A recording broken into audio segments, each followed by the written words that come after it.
Hi students, welcome to the Social Science online class.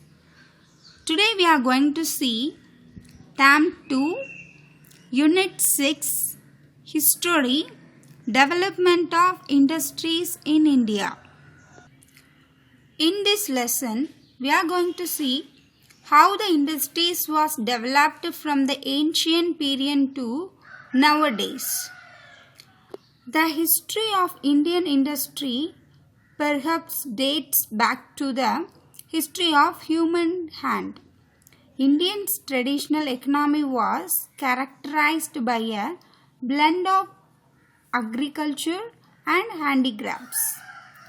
According to Edward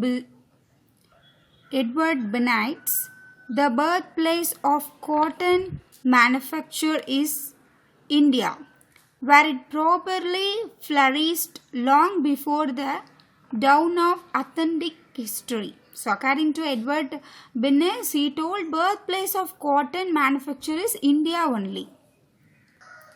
And also the foreign travelers like Bernier, who visited India during the region of Mughal Empire, Shah Jahan, he marveled at the incredible quantity of manufacturing goods. He surprised about our manufacturing goods. And one more French traveler, his name is Tavernier, admired the peacock throne, carpets of silk and gold, as well as many carvings. Carvings means the action of carving, the figure carvings, we know, right? The structured carvings. So the travels also visited our place and surprised, marveled about our handicrafts things. Next we will see traditional crafts of India. The crafts in India has a rich history. So crafts were an integral part in the life of the people. The people used to crafts for the basic income. They did lot of homemade things. They did lot of artworks. They used their innovative ideas. They earned lot of part of income. So compared to an agriculture, the production of Indian handicrafts was the second largest source of employment. The first source of employment is agriculture. The second largest source of employment is handicrafts, the production of Indian handicrafts. The traditional Indian industry was known as the fields of textiles. Traditionally, the Indian industry known as fields, textiles and the woodwork and ivory and stone cutting and leather works and fragrance wood. Fragrance smell good works. Smell good things and metal works and finally jewelry works. So these all works they did. They used production of Indian handicrafts, and before arrival of missionary industry, they did everything by their own. So and also the village artisans like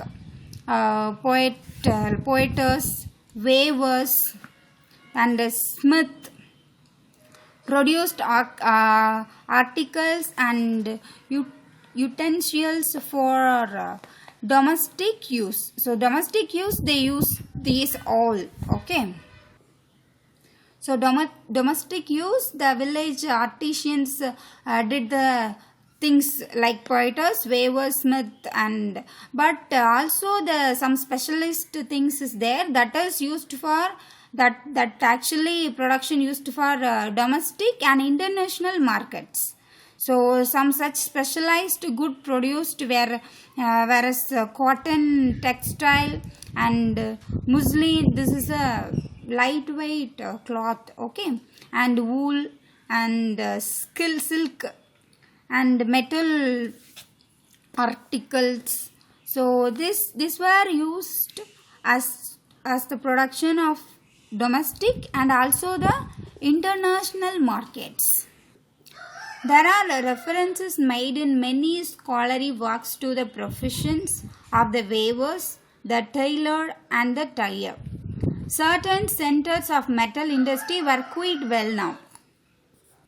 So professionally they made things like handicrafts, things like factories, everything they did. So for the example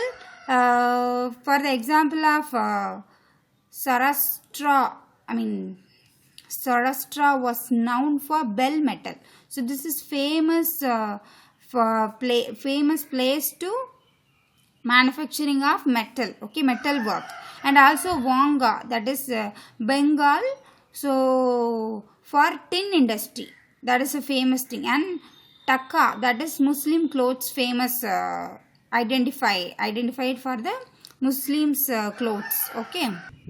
Next we'll see the decline of Indian industries.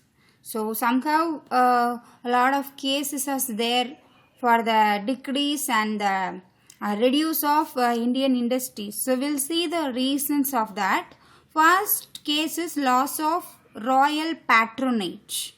So the British conquest transformed Indian economy into colonial economy.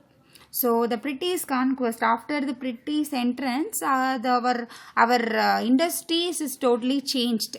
So as the British conquered, the Indian terrestrials one after another, the native rulers, the nobles and the landlords lost their power and prosperity because the entrance of British peoples. Okay, British conquered the reason for that. Then the product demand happened. So the demand of fine articles, the fine articles means the element things, the fine articles demand happened. So the demand of fine articles to be displayed in darbars and other ceremonial occasions disappeared. So the official and the functions time displayed things are disappeared. As a result, the craftsmen who were patronized by these rulers lost their importance and become poor. So the display is not happen means the economic level of their production is, their things selling point is very low. So they lost their importance and also become poor. For generations, these craftsmen had been practiced their crafts and they did not possess any other skills. So for the craftsman means if they did the waving thing or poeter things means they know that thing only. They can do that only. They don't know any other things. So they can't survey, right? So they had to work as laborers in fields to meet their daily needs. The handicrafts thing, the crafts thing is totally disappeared. So they had to work as labor. This change resulted in decreased pressure on agriculture and there was large scale employment in agriculture. So this results maybe they worked at agricultural fields, they didn't do any handicrafts things. And also the substitution of commercial food crops in agriculture renewed the Indian agro-based industry. That commercial things also they made it in other foreign countries. So that is also very difficult for the normal peoples. Next case is transition from producer to exporter of raw materials.